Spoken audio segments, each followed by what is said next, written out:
Now, I will spare you right here. I'm not going to go through every single step because honestly, if you can put together Legos, you can put together something like this. Just be sure to double, if not triple check everything to make sure you're not accidentally mounting things like this upside down, realizing that these little holes are supposed to be going down and these two holes are supposed to be there, things like that. So just double check before you lock everything into place. Starting from square one, let's go ahead and put together this Ender 3D printer. This is how it shows up in the mail. If you're like me, you may have misplaced your instructions. So for posterity's sake, I'm going to go through very, very slowly. You are welcome to pause at any point in this video if you need to take a closer look at each of these steps. There are 12 steps. Oh, wait. That says list 1, list 2. Now we're starting the steps. Okay, and now we're going to go over here. I'm also going to be uploading this same video in 4K to YouTube. So if Amazon does their famous compression, which makes it rather difficult to see a lot of details, you're welcome to go over to my YouTube channel and see a higher definition version of this video. We're at step 5, now we're going over to step 6, and then of course step 7. If you'd like to skip any of these steps, or rather fast forward in the video, not actually skip the steps, but fast forward in the video, you're certainly welcome to, because I'm going to be demonstrating these as we go along. And there's that. Lastly, step 11 and step 12. Very good. If you are initially confused in step 1 trying to find this bolt, they're actually these longest ones right here. They are not actually looking exactly like this. In this particular case, the threads are all the way down to the head. You see how the threads are all the way down? And it says that there are 4 included when in fact there are 5. That they just give a spare just in case.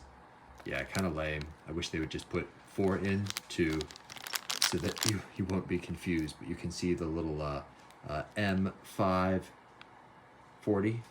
and that in fact coincides with the M540 right there, also in step 1, M545.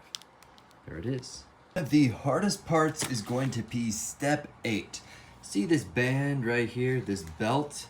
Now the teeth of this belt are on the inside, meaning that when you put it on this thing, it's like a conveyor belt and it goes all the way around, and you can see that it actually goes around the wheel, which is right here, and as that wheel turns, it turns this whole band, similar to the timing belt on your car.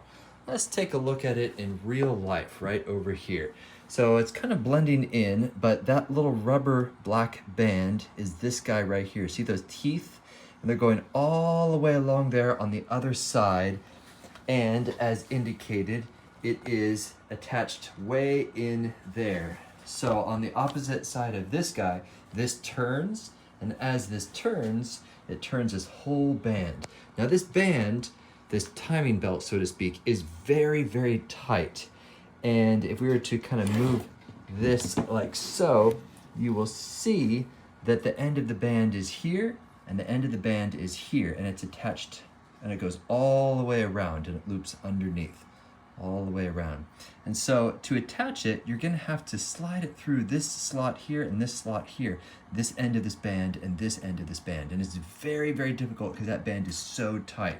I would recommend, this is the technique that I used after dozens of trial and error, taking your needle nose pliers like this and kind of gently holding underneath the belt like so and pulling the belt. So you're kind of taking tension off of the belt. And then with your other hand, grabbing the end of this and fitting it into the slot.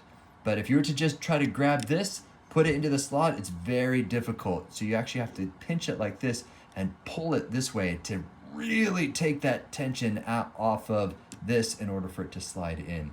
It's my number 1 tip when it comes to step number 8.